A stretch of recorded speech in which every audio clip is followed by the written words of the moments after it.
इंदौर शहर के महाराजा यशवंतराव चिकित्सालय और एमजीएम कॉलेज के शिशु रोग विभाग के सुप्रसिद्ध सर्जन ब्रजेश लाहौटी साहब हमारे बीच उपस्थित हैं।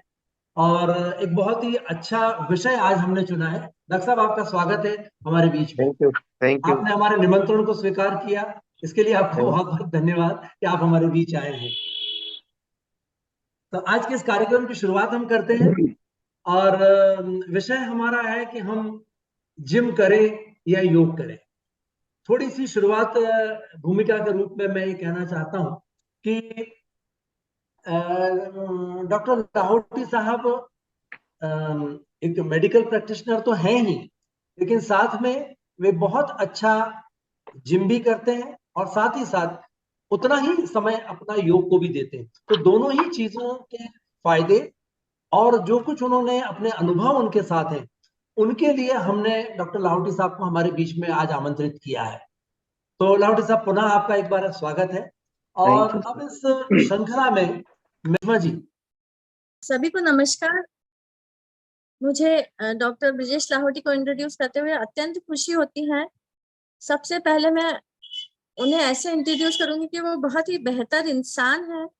बहुत सुनियोजित तरह से उन्होंने अपना जीवन जिया है। बहुत संतुलित मन से वो जीवन जीते हैं। कहीं कोई हबड़ दबड़ उनके जीवन में दिखती नहीं है। सारा प्लानिंग इतना परफेक्ट होता है।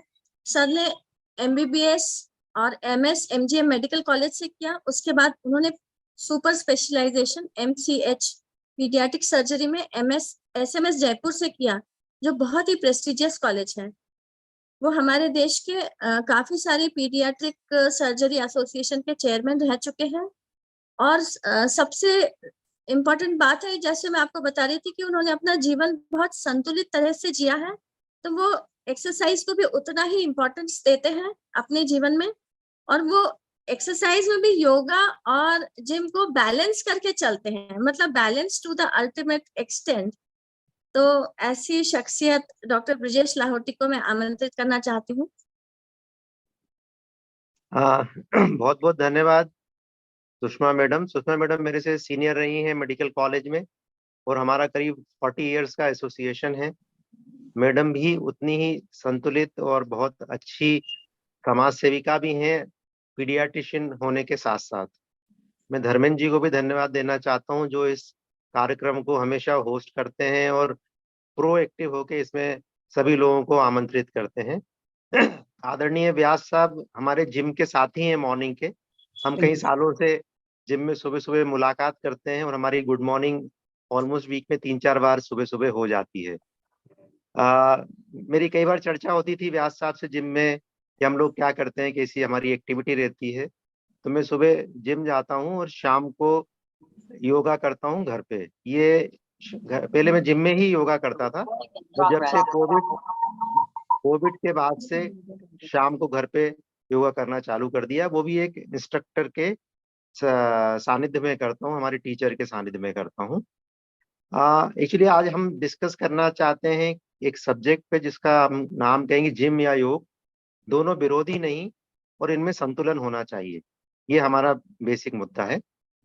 मैं कुछ शुरू करूं इसके पहले मैं थोड़ा सा, चूंकि मैं डॉक्टर भी हूं चिकित्सक भी हूं, एक ह्यूमन बॉडी के बारे में एक इंट्रोडक्शन देना चाहता हूं कि हमारा शरीर बहुत बड़ा हड्डियों का ढांचा है, जिसमें मसल्स और मांसपेशियां जुड़ी हुई हैं, जो हमारी मूवमेंट्स को एक रास्ता देती हैं। हमारे जॉइंट्स हैं जो एक दूसरे से जुड़े हुए हैं और जिसमें लिगामेंट या सूक्ष्म मसल्स का ही एक वेरिएंट होता है, वो लगा होता है, जिससे हमारे फाइनर मूवमेंट्स होते हैं। ये लिगामेंट्स छोटे से छोटे उंगलियों के जॉइंट से लेके बड़े से बड़े हिप जॉइंट को सपोर्ट करते हैं, और नी जॉइंट, एंकल जॉइंट, सारे जॉइंट्स को सपोर्ट करते हैं। हमारे शरीर में जो भी एक्टिविटी होती है उसमें मानसिक विकास या दिमाग का रोल है। इसके साथ साथ हमारे बॉडी में बहुत सारी सिस्टम्स हैं जो हमको हमारे लिए काम करते हैं। जैसे हम यदि ऊपर से चलें, ब्रेन के अलावा हम नीचे आए तो अपना breathing system, trachea and lungs, हम उससे नीचे आए हमारे पेट के ऑर्गन्स में लिवर, पेनक्रियाज, स्प्लीन आते हैं, ये इम्पोर्टेंट है। फिर यूरिनरी सिस्टम है, फिर हमारा डाइजेस्टिव सिस्टम में पेट में बहुत इंपॉर्टेंट है, जो हम रोज खाते पीते हैं उसका डाइजेशन होता है। फिर हमारा इंपॉर्टेंट है एक एंडोक्राइन सिस्टम। एंडोक्राइन सिस्टम में बेसिकली हार्मोन्स का उत्सर्जन होता है शरीर में, जो हार्मोन्स हमारे पूरी बॉडी को एक्टिविटी को कंट्रोल करते हैं। तो ये एक बेसिक ह्यूमन बॉडी है। अब हमारी बॉडी में हमको स्वस्थ रहने के लिए हर सिस्टम का इम्पोर्टेंट कंट्रीब्यूशन चाहिए। हमें हमारा ब्रेन संतुलित होना आवश्यक है, हमारी सांस संतुलित होना आवश्यक है, हमारा हार्ट की एक्टिविटी इंपॉर्टेंट है, फिर हमारा बोन्स, स्पाइन, रीढ़ की हड्डी, मसल्स, लिगामेंट्स इंपॉर्टेंट है, हमारा इंटेस्टाइनल सिस्टम हमारे डाइजेशन में मदद करता है।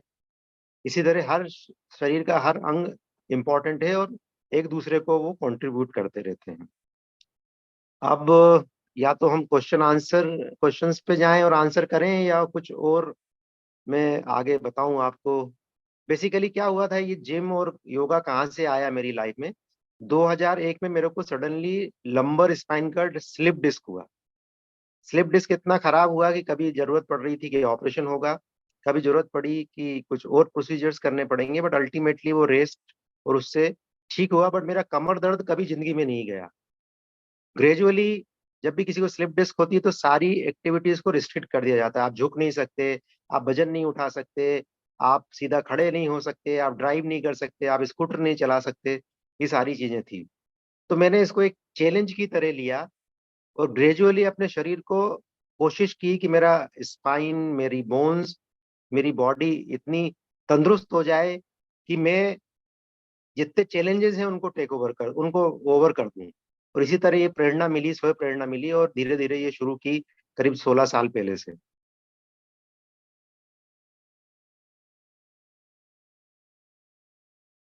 तो मैं पहले वीक में 6 दिन जिम करता था, फिर ग्रेजुअली मैंने वीक में 3 दिन जिम करके 3 दिन योगा जिम में शुरू किया, और अब मैं 3 दिन जिम या वेट एक्सरसाइजेस करता हूँ, और 4 से 6 दिन जैसा संभव हो जाता है योगा करता हूँ। मेरा जिम का जो इंस्ट्रक्टर है या ट्रेनर है वो पिछले 12 साल से सेम पर्सन है, एक ही जिम है, और समय भी वही है, सुबह 7 से 8 बजे का। योगा एक्टिविटी के लिए भी पिछले 2.5 से 3 साल से मेरे इंस्ट्रक्टर टीचर एक ही हैं, जो रेगुलरली घर पे आके हमको परिवार के साथ योगा कराते हैं। अब मैं ये कहना चाहूंगा कि दोनों चीजों का हमारी डेली एक्टिविटी में कुछ रोल है और हमें संतुलित करना बहुत आवश्यक है। आजकल पिछले 2 दशक से यंगस्टर्स में खास करके जिम कल्चर डेवलप हुआ है। जिम कल्चर डेवलप होने का उद्देश्य शायद उनकी फिजिकल फिटनेस नहीं है, उनका एम है उनको सुडौल दिखना, सुंदर दिखना, आकर्षित दिखना, मसल्स बनाना, ताकि कोई भी उनको देखे तो एक देखते ही रह जाए, ऐसा वो चाहते हैं। मेन उद्देश्य ये है उनका। मेन उद्देश्य ये नहीं है कि उनको फिजिकली फिट रहना है इसलिए उनको करना है। और इसको पाने के लिए, इस आकर्षण को पाने के लिए वो किसी भी हद तक जिम में एक्सरसाइज करते हैं। अपनी कैपेसिटी के बियॉन्ड लोग वजन को उठाते हैं, और बेसिकली इस जिम एक्सरसाइज केवल एक्सटर्नल अपीयरेंस के लिए है। मसल्स की स्ट्रेंथनिंग कह लें हम, मसल्स का साइज को बड़ा करने के लिए है। उसके लिए लोग मालूम नहीं क्या क्या सप्लीमेंट्स लेते हैं, ड्रग्स लेते हैं, हार्मोन सप्लीमेंट्स लेते हैं, और वो अल्टीमेटली शरीर को नुकसान करते हैं। तो हमारा शरीर बेसिकली जिम के हेवी वर्कआउट के लिए नहीं बना है। हमारे शरीर में और भी इम्पोर्टेंट है कि हमारा मानसिक संतुलन रहे, हमारी सांस और कार्डियो रेस्पिरेटरी सिस्टम संतुलित रहे, और हमारा एंडोक्राइन सिस्टम और पाचन सिस्टम संतुलित रहे। इसमें जिम क्योंकि ये एक्सटर्नल एक्सरसाइज है पूरी तरह से, तो वो इसको मदद नहीं करती। कुछ हद तक हाँ ये कार्डियक स्टेबलाइजेशन करता है, बट हमारा आंतरिक संतुलन के लिए शरीर में फाइनर मूवमेंट्स, ब्रीदिंग एक्सरसाइज, मेडिटेशन, ये सब जरूरी है, जो हमारी मेंटल स्टेबिलिटी को इम्प्रूव करता है। हमारी फाइनर मूवमेंट्स हमारे शरीर के सिस्टम को धीरे धीरे स्ट्रांग बनाती हैं, और यदि हम दोनों चीजों को कंबाइन करें तो मेरे को लगता है ये बहुत अच्छा कॉम्बिनेशन है। एक बैलेंस रूप में हम मस्कुलर एक्सरसाइज करें, वेट लिफ्ट करें, या वेट या पावर एक्सरसाइज करें, जिससे हमारी शारीरिक क्षमता बढ़े, एंड्योरेंस बढ़े, कार्डियक एंड्योरेंस बढ़े, हमारा बॉडी का मस्कुलर एंड्योरेंस बढ़े। मस्कुलर एंड्योरेंस मतलब हमारी किसी भी काम को करने की क्षमता बढ़े, जिससे हम उसको लंबे समय के लिए कर सके। जैसे कोई एथलीट है, वो लंबे समय के लिए दौड़ सके, कोई स्विमर है वो लंबे समय के लिए स्विमिंग कर सके। ये उसका एंड्योरेंस बढ़ने के कारण ही संभव होता है। और हम जब योगा करते हैं योगा करने में बेसिकली हमारा उद्देश्य एक अलग होता है।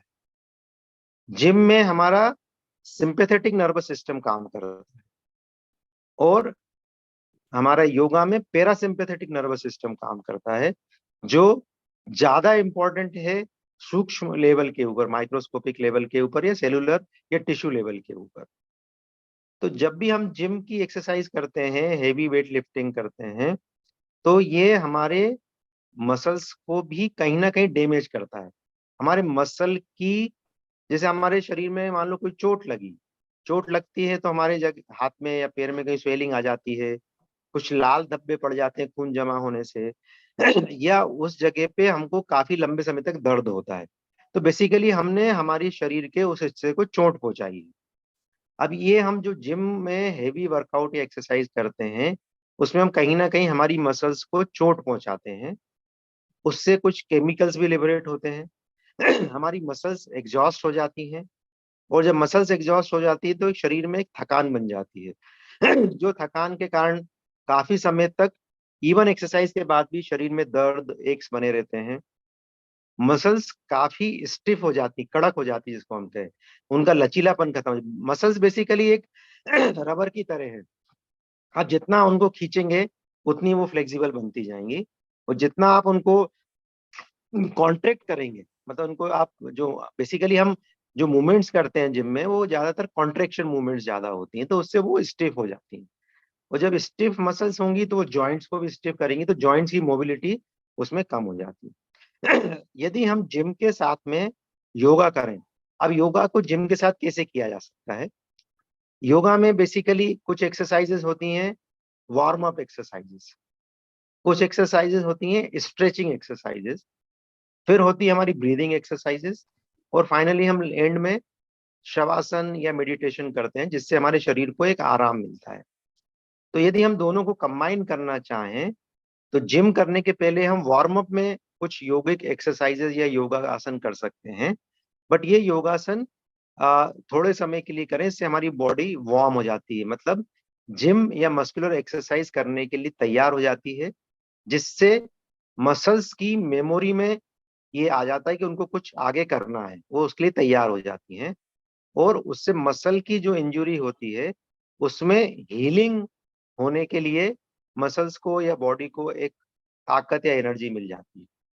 फिर हम जो भी मस्कुलर एक्सरसाइज करते हैं वेट लिफ्टिंग में, चाहे वो अपर बॉडी हो, लोअर बॉडी हो, वो हम करें, बट उसमें एक संतुलन होना आवश्यक है। हमारी कैपेसिटी के बियॉन्ड हमें नहीं करना चाहिए। ऐसा नहीं होना चाहिए कि हम केवल मसल्स बनाना है इसलिए कर रहे हैं, हमसे सांस लेते नहीं बन रहा, हमको घबराहट हो रही है, हमको चक्कर आ रहे हैं, हमारे शरीर में दर्द हो रहा है, हमारे हाथ पैर दुख रहे हैं, और हम फिर कभी कभी ऐसे बेचैन हो जाते हैं कि मैं देखता हूँ हमारे जिम में कई लोग बहुत हेवी वर्कआउट करते हैं। हमारे कुछ एक पिछले कुछ समय तो एक हादसा भी हुआ, एक सज्जन बहुत हेवी एक्सरसाइज करते थे, उनका कार्डियक स्टेंटिंग भी हो चुकी थी, और वो जिम में एक्सरसाइज करते हुए कोलैप्स हो गए। तो कभी भी इस एक्सट्रीम तक जिम की एक्सरसाइज नहीं करना चाहिए, और ये काफी कॉमन है, हम सोशल मीडिया पे, पेपर में, न्यूज में भी पढ़ते हैं कि लोग, फलाना आदमी जिम में एक्सरसाइज करते हुए कोलैप्स हो गया। तो हमें इस हद तक नहीं जाना है कि वो एक, देखिए हर हर चीज की अति बुरी होती है, कोई भी काम हो वो बुरा होता है जब वो एक लिमिट के बियॉन्ड होता है, कोई भी चीज हो। तो इसलिए हमें एक लिमिट में रह के ही करना चाहिए, हमारी बॉडी की कैपेसिटी के हिसाब से करना चाहिए। फिर आता है हमारा combination of gym exercise and yoga.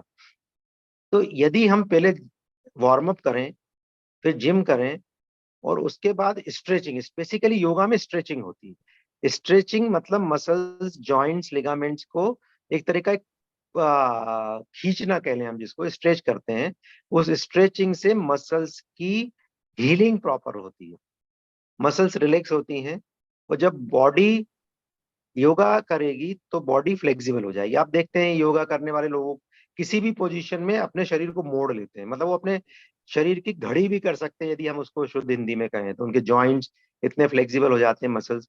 और एक जिम करने वाला आदमी हमेशा एक बिल्कुल चौड़ी छाती, चौड़े हाथ करके और वैसे ऐसा करके चलेगा जैसे यही उसने सबसे बड़ा अचीवमेंट किया है।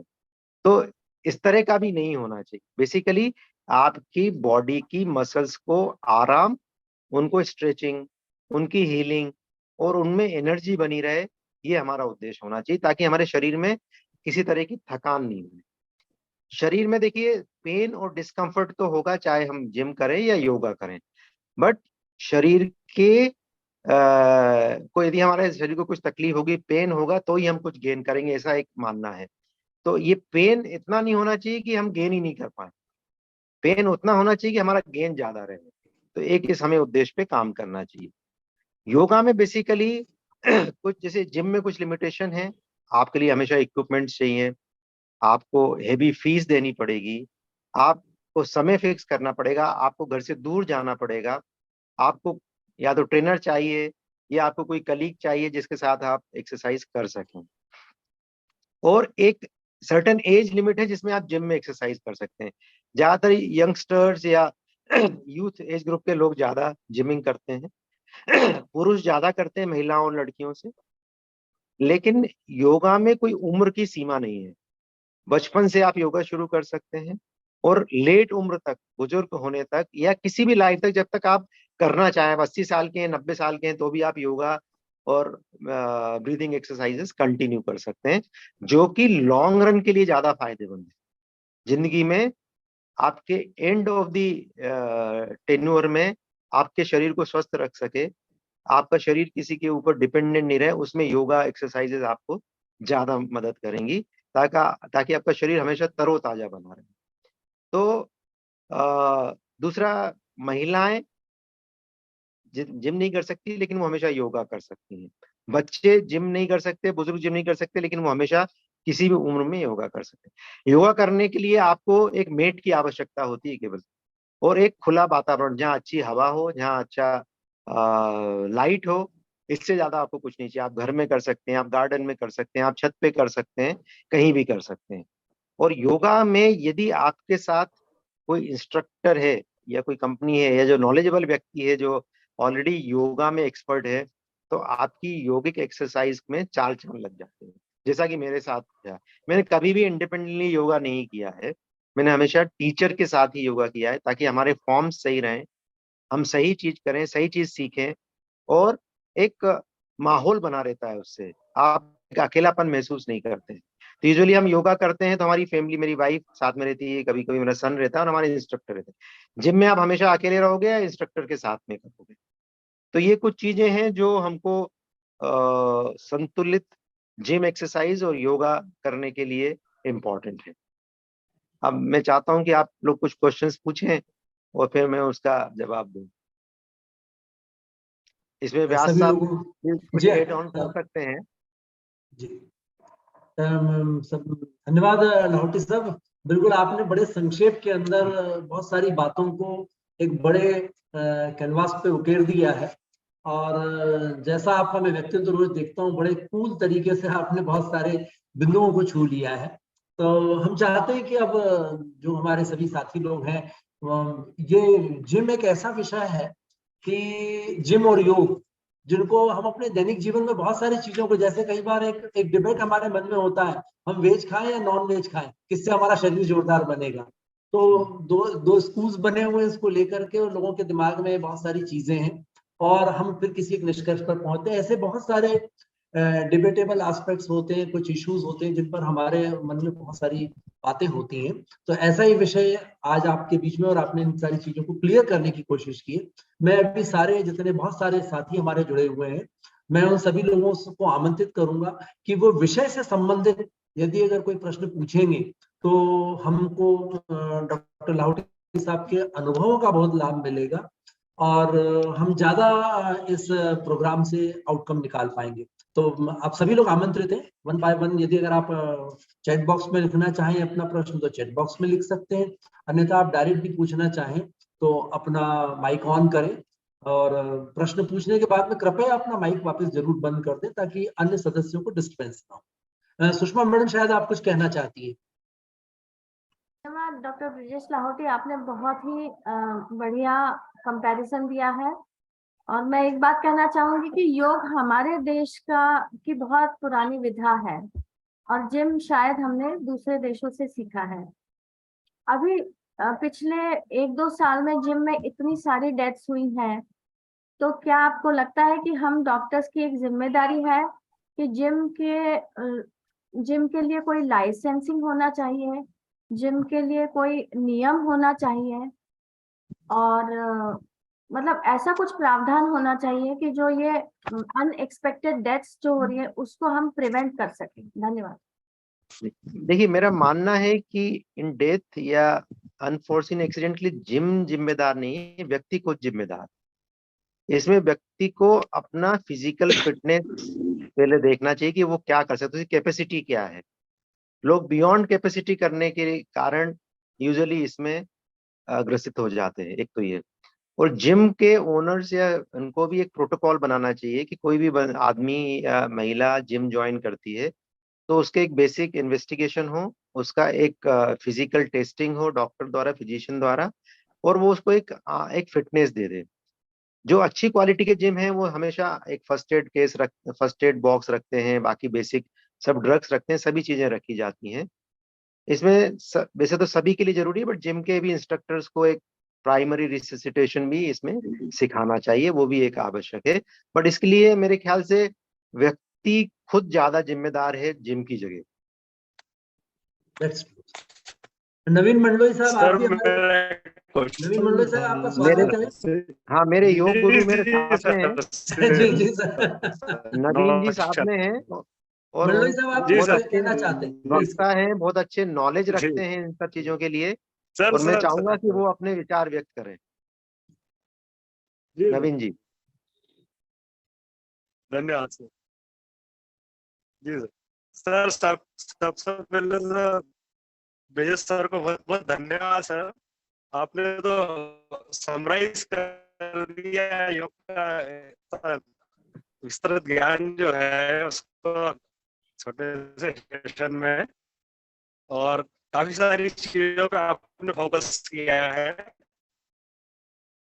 तो फिर भी मेरा एक क्वेश्चन है आपसे, क्योंकि आप चिकित्सा जगत से जुड़े हुए हैं और यंग जनरेशन पे भी आपने भी बात की है, तो आजकल जिम का जो ट्रेंड है इसमें यंगस्टर्स काफी सारे स्टेरॉइड्स और प्रोटीन्स और काफी सारी हार्मोन्स का भी यूज करते हैं। तो एज ए चिकित्सक आप क्या इस विषय में बोलना चाहेंगे? देखिए, उसका यदि शरीर पे क्या प्रभाव होता है, क्या दुष्प्रभाव होता है, या फिजिकल हेल्थ या बॉडी बिल्डिंग में ये सब चीजें किस तरह से हेल्पफुल होती है, या किस तरह से इनके नुकसान हो? एक्चुअली ये सप्लीमेंट्स लेना या हार्मोन्स लेना, जब एक जिम करने वाला युवा अपने शरीर को बहुत कम समय में बहुत ज्यादा आकर्षक दिखाने की कोशिश करता है, तो वो गलत रास्ते पे चला जाता है। एक्चुअली हर चीज की एक लिमिट होना चाहिए। प्रोटीन तो हमारे शरीर में बहुत आवश्यक चीज है, हम रूटीन अपनी डाइट में सभी खाते हैं, और हम कोशिश करते हैं कि ये सब नेचुरल प्रोटीन हमको मिले। हर अनाज में प्रोटीन है, दूध में प्रोटीन है, दही में प्रोटीन है, तो यूजुअली हम सब इसका सेवन करते हैं। हमारी रिक्वायरमेंट पूरी हो जाए उतना प्रोटीन हमें लेना चाहिए। जरूरत से ज्यादा प्रोटीन लेंगे तो ये लिवर और किडनी दोनों को अफेक्ट करता है, डैमेज करता है, तो ये नहीं होना चाहिए। ये इतने सप्लीमेंट और हार्मोन्स तो बिल्कुल भी किसी भी हालत में नहीं। हार्मोन्स बेसिकली क्या है? ये स्टेरॉइड्स हैं। स्टेरॉइड्स एक दुधारी तलवार है जो एक तरफ से किसी चीज को दोनों मतलब काम करती है अच्छा, और एक तरफ से करती है गलत काम। तो ये स्टेरॉइड, और हमारे हिंदुस्तान में क्या है, कोई भी ड्रग ओवर द काउंटर कोई कहीं से भी खरीद सकता है, इसलिए वो अवेलेबल हो जाते हैं।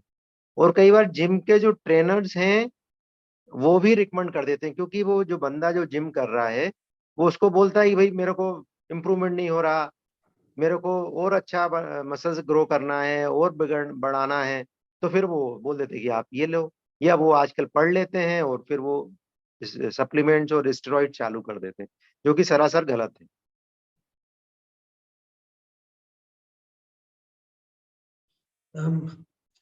अब कोई और सदस्य हमारे कोई प्रश्न पूछना चाहते हो?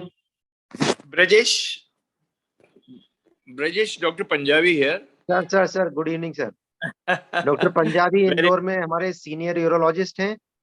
हम लोग यूजुअली एक ही हॉस्पिटल में काम करते हैं, और सर भी बहुत फिजिकल और मेंटल फिटनेस के लिए काफी ध्यान देते हैं। Welcome So, welcome. Brajesh, very nice. Your talk was very pertinent to the subject. But we have discussed all about the yoga and gym.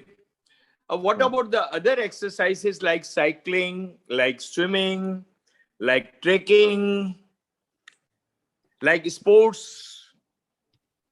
देखिए, ये साइकिलिंग, स्पोर्ट्स और ये इनका तो खैर एक अलग ही आनंद है, बट जिस इंसान को इसमें आनंद मिले उसको जरूर करना चाहिए। इससे भी आपका बेसिकली पर्पस वही है, आपके शरीर का एंड्योरेंस बढ़ता है, मस्कुलर एंड्योरेंस बढ़ता है, आपकी कार्डियक स्टेबिलिटी बढ़ती है। जब आप इस तरह की साइकिलिंग, स्विमिंग या ट्रेकिंग करते हैं तो आपके लंग्स मजबूत होते हैं, जो कि ओवरऑल आपकी वेल बीइंग को अच्छा करते हैं। तो एक स्पोर्ट्समैन को बेसिकली ये सब बहुत जरूरी है, और यदि स्पोर्ट्समैन नहीं भी है तो भी एक इंसान यदि रेगुलर ये सभी चीजें करें तो सब नेचुरल वे हैं आपकी बॉडी फिटनेस के लिए। तो इसके लिए तो हमेशा हाँ है, कि इसमें तो कोई ऑब्जेक्शन है ही नहीं। ये तो सदियों से या कई सालों से लोग करते आ रहे हैं और करते Yes. रहना चाहिए। जिम तो एक्चुअली अभी का मॉडर्न कल्चर हो गया है लास्ट फ्यू डिकेड से, और ये देखा देखी में ये बढ़ रहा है बेसिकली, क्योंकि लोग Brajesh, आजकल। हाँ Yeah. जी सर बोलिए। और जैसे आपने बताया कि जो भी जिम करे तो उनकी पहले कोई टेस्ट होना चाहिए कि दे आर फिट और नॉट। हाँ और मैंने देखा ये जो normally I have visited many gyms abroad also, तो वहां हर जिम में डिफिब्रिलेटर जरूर रखा रहता है।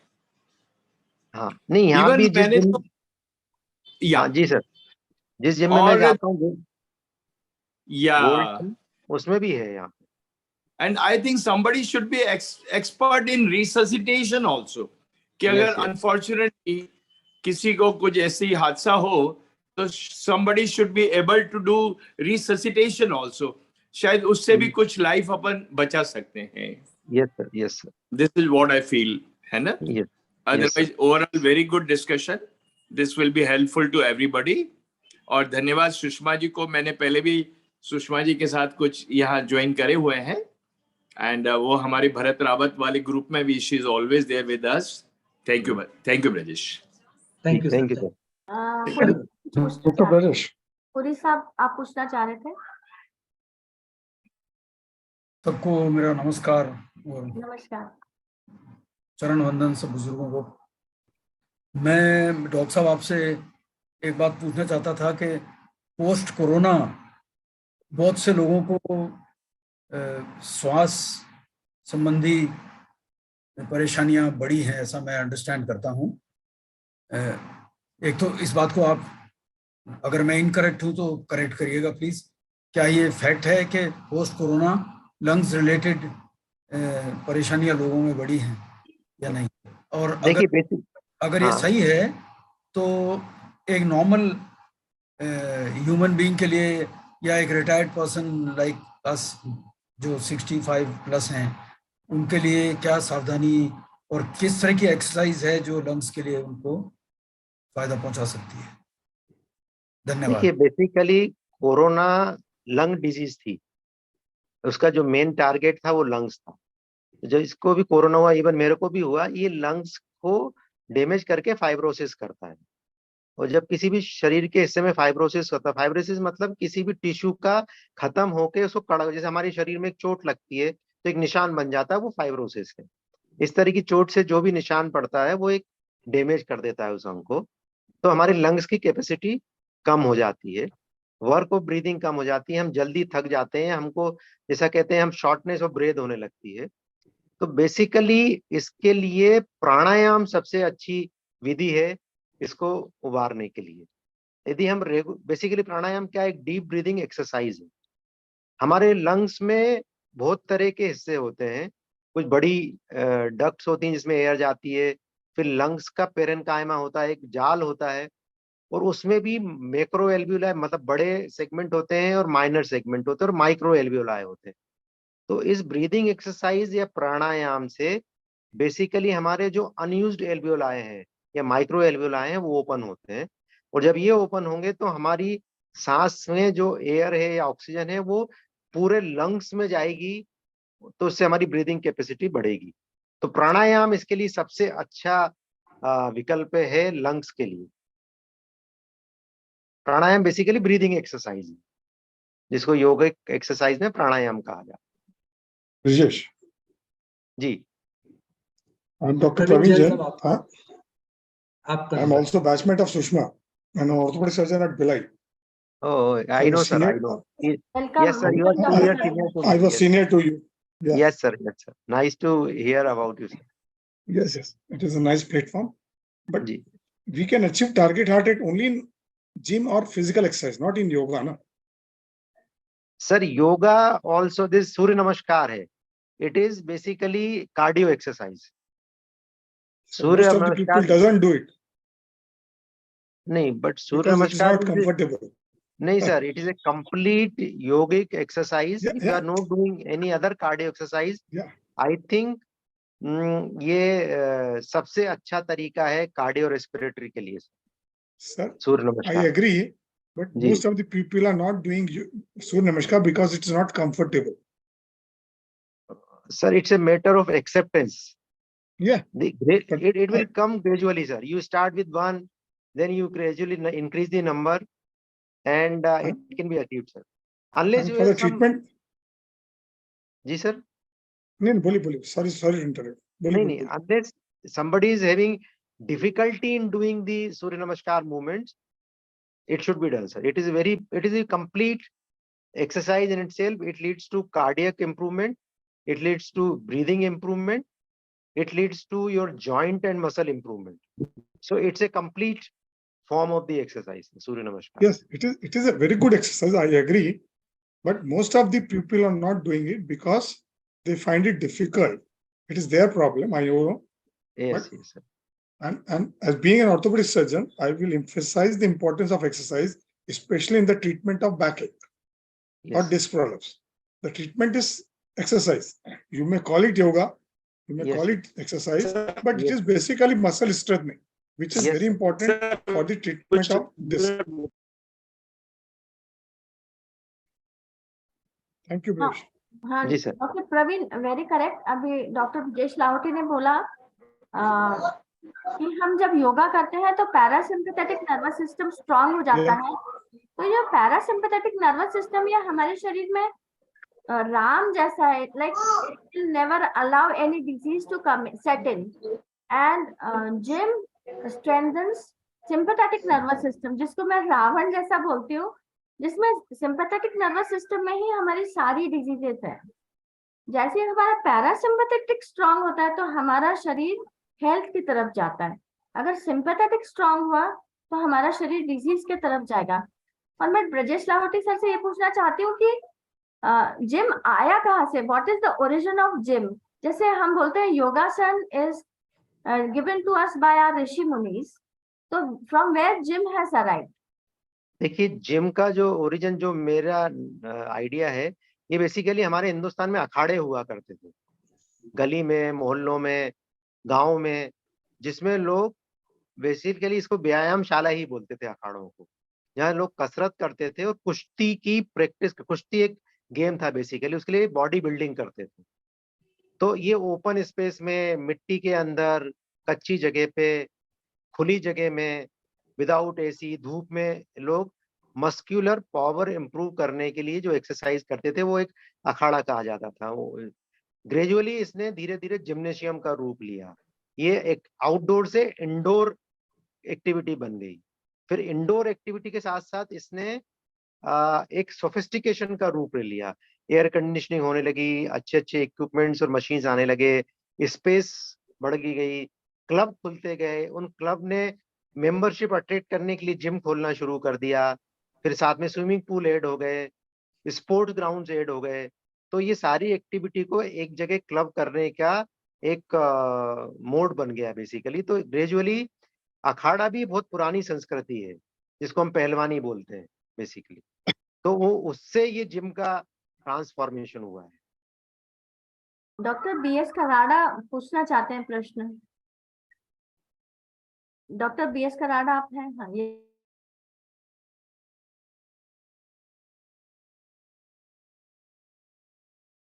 सुषमा भाभी को बहुत धन्यवाद देना चाहती हूँ कि आज मुझे इस जिम से और योग से जो डॉक्टर लाहौटी साहब ने इंट्रोड्यूस कराया और दोनों में डिफरेंशिएशन बताया। तो मैं रेगुलर, वैसे तो मैं जिम कभी गया नहीं हूँ और डेली में 1 घंटा योगा करता हूँ।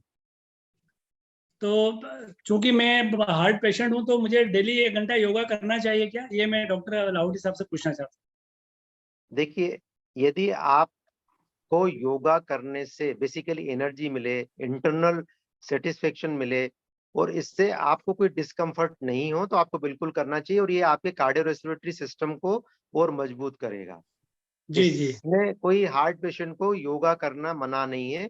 जो आपकी बॉडी की कैपेसिटी है उतना आप बिल्कुल करते रहिए। एक्चुअली जब जो लोग जिम और योगा दोनों करते हैं, उनको भी अपना शेड्यूलिंग करना चाहिए। जैसे 3 दिन आप जिम करिए, 3 से 4 दिन वीक में योगा करिए। ऐसा नहीं होना चाहिए कि डेली आप जिम भी कर रहे हैं, योगा भी कर रहे हैं। और योगा हमेशा जिम के पश्चात होना चाहिए। Gym yoga should be A post gym exercise because it leads to stretching of the muscles and joints. So it leads to, or it helps in healing of the muscles and joints and the body injury which has occurred into the gym. इसलिए हमेशा gym के बाद ही योगा करना चाहिए। योगा के बारे में एक चीज और मैं कहना चाहता हूँ जो मैंने नहीं कही है। हमारे जो टीचर हैं योगा के, उन्होंने एक चीज हमको इंट्रोड्यूस की, सूक्ष्म व्यायाम, मतलब सूक्ष्म योगा। तो उन मतलब ये मेरे के लिए भी आई ओपनर था कि हम छोटे छोटे शरीर के जॉइंट और अंगों के लिए भी योगा कर सकते जो आप जिम में नहीं कर सकते।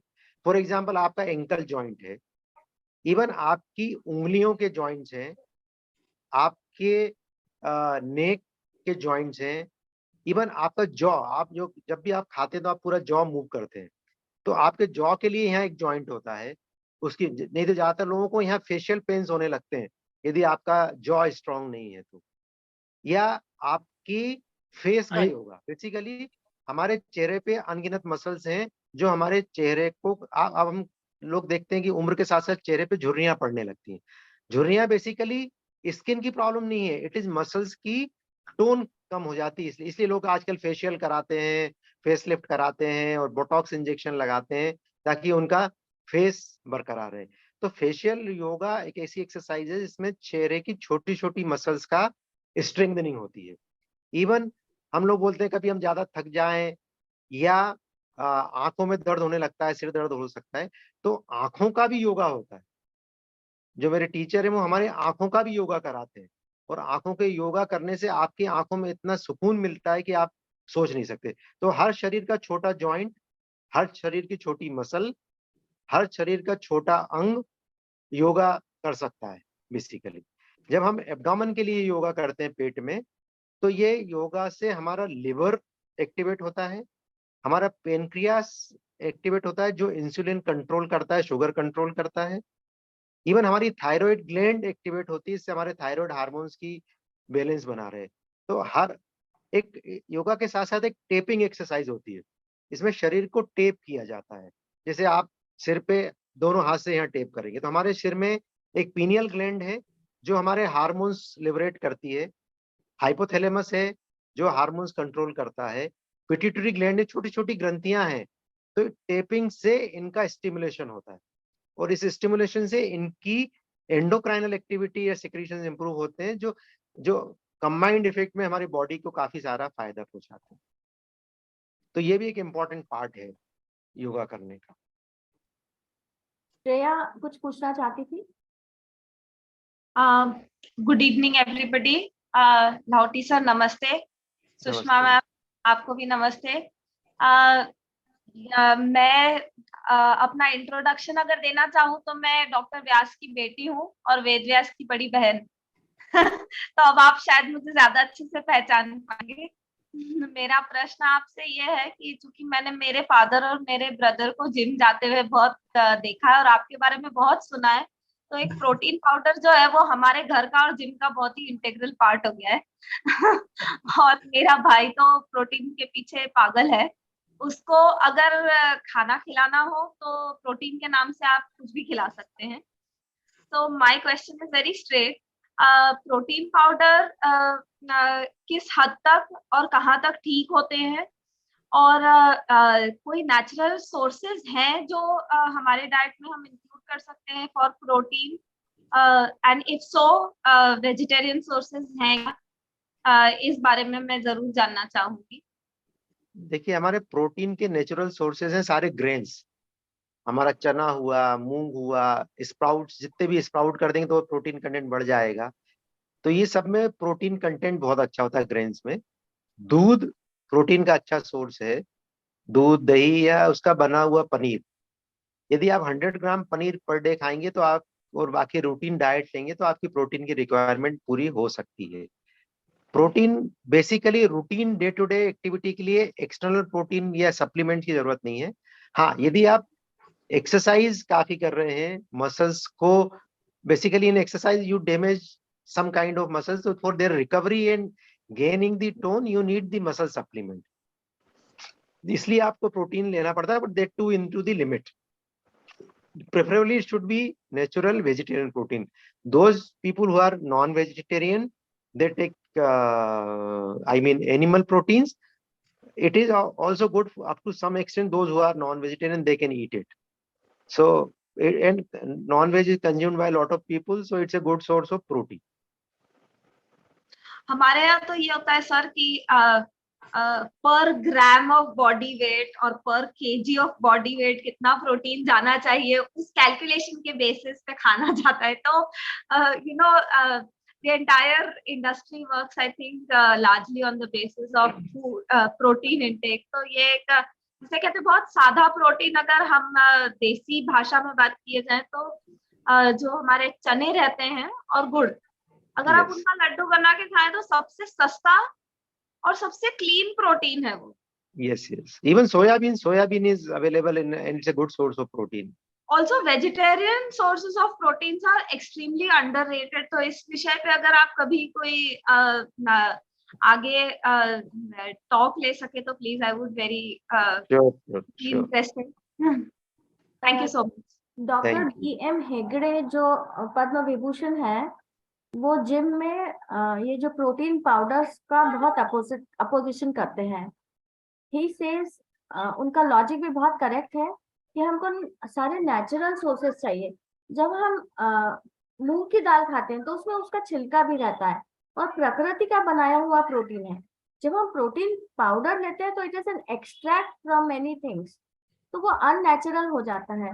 तो उन्होंने ऐसा बताया है डॉक्टर BM हेगड़े ने कि it high protein, excess high protein may lead to kidney damage. आप उनका वीडियो YouTube पे सुन सकते हैं, gym protein, doctor BM Hegde. Doctor साहब, मैं एक छोटा सा प्रश्न आपसे, जी मैडम, निगम मैडम आप कुछ कहना चाह रहे हैं? मैं डॉक्टर निगम, डॉक्टर ब्रजेश, नमस्कार। अपन पहले मिल चुके हैं। हाँ, मैं ये बोलना चाह रही थी प्रोटीन के बारे में। Am I heard? Yes, you are audible, madam. हाँ, तो प्रोटीन के बारे में even your daughter also asked about Dishriya. Yes. About the protein. So protein तो see growing age में प्रोटीन की मात्रा ज्यादा जरूरत रहती है, that is during childhood. First 2 years of life child grows very fast, तो उसको ज्यादा प्रोटीन की जरूरत रहती है। Then in adolescence, जब बहुत फास्ट ग्रोथ होती तब जिमिंग जो करते हैं उनको थोड़ी प्रोटीन की मात्रा की ज्यादा जरूरत रहती है। वैसे on an average an adult needs, एक अडल्ट को 1 ग्राम पर केजी बॉडी वेट के हिसाब से भी प्रोटीन मिलती है तो बहुत अच्छी। हमारी एज में मतलब जब बूढ़े हो जाते हैं तो 0.5 ग्राम, माने ज्यादा नहीं चाहिए उनको, क्योंकि उनके बाकी ऑर्गन्स जो हैं वो उतनी अच्छी से काम नहीं करते जो प्रोटीन को डील कर सके। तो प्रोटीन की जो मात्रा है, हमें अगर जिमिंग करते हैं बच्चे, तो 2 ग्राम प्रोटीन पर केजी, जैसे आपका 50 किलोग्राम केजी या 60 केजी वेट है, तो आपका 2 ग्राम के हिसाब से 120 ग्राम अगर प्रोटीन आता है, तो हमें बहुत सरलता से हमारी जो नॉर्मल डाइट है उसी से वो प्राप्त हो जाता है। एक्स्ट्रा प्रोटीन जो है हम लेते हैं, डब्बे वाली प्रोटीन, वो ऐसे तत्वों से बनी रहती है जो हमारे शरीर के लिए उतने अच्छे नहीं है, और हमारे शरीर में वो उतनी अच्छी से डाइजेस्ट भी नहीं होते हैं। क्योंकि अगर ज्यादा प्रोटीन लेंगे तो किडनी को ज्यादा काम करना पड़ेगा, क्योंकि लिवर तो डाइजेस्ट करता है, लेकिन एक्सक्रीशन के लिए किडनी कम्स फर्स्ट। तो किडनी अगर ज्यादा काम करेगी तो बहुत समय तक तो वो ज्यादा काम नहीं कर सकती, क्योंकि हमारे शरीर के हर ऑर्गन को काम करने की क्षमता है, वो हमारे शरीर के ऊपर निर्भर करती है। तो अगर हम ज्यादा काम करने के लिए उसको बाध्य करेंगे किसी भी ऑर्गन को, तो उसके फेल होने की गुंजाइश ज्यादा होगी, इसलिए वो उसको डील नहीं कर पाएगी। इसलिए हमारे शरीर में प्रोटीन अधिक होने की वजह से जो साइड इफेक्ट होते हैं, उनसे जो बीमारियां होती हैं वो हमारे शरीर में होने लग जाती है। तो इसीलिए हमको प्रोटीन के पीछे पागल नहीं होना है। प्रोटीन हमको वो डब्बे वाली प्रोटीन नहीं खाना है, सिंथेटिक प्रोटीन नहीं खाना है। हमें हर चीज में प्रोटीन मिलती है। जैसे अब हम चना खाते हैं, आपने खुद ही ने बोला, उसमें करीब करीब 15 मिलीग्राम पर 100 ग्राम्स प्रोटीन है, मतलब इतनी अच्छी प्रोटीन है उसमें, 15 मिलीग्राम। तो ऐसे करते करते हमारी पूरी प्रोटीन की मात्रा 3 मील्स में कंप्लीट हो जाती है। जैसे हम मिल्क लेते हैं, एक 100 ml मिल्क में 3.5 ग्राम प्रोटीन होती है। तो अगर हम 1 ग्लास दूध लेते हैं 300 ml का, 3 तिरका 9, 10 11 हो गई। हमने एक 100 ml का दही खाया तो हमको इतनी प्रोटीन मिली। तो we are getting enough protein. उसके लिए हमें पागल नहीं हो जाना है, क्योंकि हमारी अगर हम एक्स्ट्रा प्रोटीन लेंगे तो हमारी जो कैलोरीज हैं, हमको कार्बोहाइड्रेट से कैलोरीज मिलती है। अगर हम कार्बोहाइड्रेट कम लेंगे और प्रोटीन अधिक लेंगे तो हमारी जो कैलोरीज हैं वो प्रोटीन से आएंगी। तो बॉडी बिल्डिंग में वो प्रोटीन नहीं लगेगा, वो protein will go diverted to the calories formation. तो ये हमारे शरीर की ऑल्टरनेटिव सिस्टम है जो काम करता है। अगर हम कैलोरीज पूरे नहीं लेंगे तो वो कैलोरीज हमारी प्रोटीन से आ जाएगी, तो प्रोटीन बॉडी बिल्डिंग में नहीं जाएगा वो। इसलिए हमें बैलेंस्ड डाइट लेना है, नॉट एक्सेस ऑफ प्रोटीन और एक्सेस ऑफ फैट और एक्सेस ऑफ कार्बोहाइड्रेट। हमको ये सोच के चलना है कि हमारी जो डाइट है वो बैलेंस होना चाहिए। Thank you. एक्सेलेंट। साकिब, आपने, हाँ, yes please. Good evening everyone, नमस्ते। आप सब डॉक्टरों के सामने मैं बोल रहा हूँ। मैं गोल्ड्स जिम का ट्रेनर हूँ, तो सब यहाँ पे सीनियर डॉक्टर हैं। सो सर मैं प्राउडली कहना चाहूंगा कि गोल्ड्स जिम में जैसे हमने हार्ट अटैक की बात करी, और ऐसा आपने कहा कि जिम जब जाते हैं तो ऐसा एक टेस्ट होना चाहिए कि या तो डॉक्टर का क्लियरेंस होना चाहिए कि आप फिजिकली फिट हैं वर्कआउट करने के लिए। तो जब भी कोई मेंबर आता है हमारे पास काउंसलिंग के लिए, हम उससे सबसे पहले फॉर्म फिल करवाते हैं, उससे पूछते हैं उसकी मेडिकल हिस्ट्री, उसकी डाइट, उसका एक्सरसाइज क्या करते थे, कोई कंडीशन तो नहीं है, हम सब पूछते हैं और एक क्लियरेंस लेते हैं। गोल्ड जिम में तो हम खास तौर पे ऐसा करते हैं, इस लेवल पे हम काम करते हैं। और रही बात योगा की, योगा तो ऑलवेज बेस्ट है ही। और वेट ट्रेनिंग में हम जो ट्रेनिंग में जो ध्यान रखते हैं, तो हम 5 कंपोनेंट है फिटनेस के, उस पर काम करना प्रेफर करते हैं। जैसे कार्डियोवास्कुलर स्ट्रेंथ हो गया सबसे पहले, मस्कुलर स्ट्रेंथ हो गया, मस्कुलर एंडोरेंस हो गया, फ्लेक्सिबिलिटी हो गई, बॉडी फाइट कंपोजिशन हो गया, तो हम इस पे भी काम करते हैं। तो ओवरऑल एक्टिविटी होती है, बट हाँ योगा जितनी इफेक्टिव नहीं होती है, बट कुछ पार्ट ऑफ योगा हम इंक्लूड करवाते हैं, स्ट्रेचिंग और कूल डाउन में। ठीक है, सही है? ये बिल्कुल सही। देखिए विगत 12 वर्षों से मैं गोल्ड जिम में ही जा रहा हूँ इंदौर में जी। तो मैं भोपाल से हूँ। मैं गोल्ड जिम का फैन हूँ बेसिकली, इसलिए मैंने कभी जिम चेंज नहीं किया पिछले 12 सालों में। इसके पहले मैं तलवल का जाता था, उसके बाद मैंने गोल्ड जिम शुरू किया है। और गोल्ड जिम में नितिन छापरवाल को आप जानते होंगे, वो मेरा ट्रेनर है। जी, मेरा हेड ट्रेनर है जी। 12 साल से वो मेरे ट्रेनर है जिम में। जी। तो हम लोग इसी टाइप से ट्रेनिंग अपनी मॉड्यूलेशन करते हैं। हाँ, कुछ छोटी जिम्स में या इसमें जहाँ लोगों को इतनी समझ नहीं होती है किस टाइप से करना है, तो वहाँ मिस्टेक हो सकती है, बट हम लोग बहुत ध्यान रखते हैं। इवन हमारे पास सारे ट्रेनर्स को सीपीआर ट्रेनिंग भी दी गई है, उनके लिए मैंडेटरी है। स्टाफ तक को सीपीआर ट्रेनिंग दी है कि इनकेस अगर कभी कोई ऐसी मेडिकल इमरजेंसी आए या कुछ होए तो हम लोग अलर्ट रहें या तैयार रहें कि हम कर सकते हैं। थैंक यू और साकेत जी। एक चीज जी प्लीज प्लीज जी जी हाँ, एक चीज और है, एक चीज ये कहना चाहूंगा, जैसे कि हमारे यहाँ जो स्कूल के जो बच्चे हैं, लाइक हमारे यहाँ मना करते हैं कि एक्सरसाइज मत करें आप। हम फॉरेन में देखेंगे जैसे यूएस में, तो वहाँ पे मॉन्डेटरी होता है कि उनको हर स्पोर्ट्स में, किसी भी टाइप के स्पेसिफिक स्पोर्ट्स में उनको जिसमें भी करना है, पीटी ट्रेनिंग होती है तो उसमें मॉन्डेटरी होता है। तो शुरू से उनका कार्डियोवास्कुलर एंडोरेंस बिल्ड होता हुआ आता है, या फ्लेक्सिबिलिटी लाइक जिम्नास्ट होते हैं या किसी भी टाइप की ऐसी एक्टिविटी होती है, मॉन्डेटरी होती है। हमारे इधर ये चीज नहीं है, मतलब इसका भी इफेक्ट पड़ता है, मेरे एक्सपीरियंस से मैं बोल रहा हूँ। आई थिंक हमारा अभी समय पूरा होने वाला है। तो मैं तो कंक्लूडिंग रिमार्क में बस ये बोलना चाहता हूँ कि balance of gym, yoga and any cardio activity is important. We should not work or do exercise at the cost of our health. It should not be extreme form. Extreme नहीं होना चाहिए, किसी भी चीज की अति बुरी है, एक चीज हम जानते हैं जी। दूसरा, आपको एक्सरसाइज करना जरूरी है। एक चीज ये कहना चाहूंगा कि आप अपने शरीर को कष्ट अभी देंगे तो बुढ़ापे में कष्ट कम पाएंगे। यदि आप अभी शरीर को चोट पे चाहेंगे, चोट के नहीं कह लो, तो आप कम चोट खाएंगे। चोट मतलब बेसिकली एक्सरसाइज में मस्कुलर चोट ही है वो, और कुछ नहीं है, बट वो हीलिंग पावर आपका बढ़ेगा। तो gym exercise, cardio exercise and your yoga should be balanced for good physical and mental fitness, because gym leads to physical fitness more, the yoga leads to mental fitness more, and both should be combined together. Thank you. Lahoti साहब बहुत बहुत धन्यवाद आपको।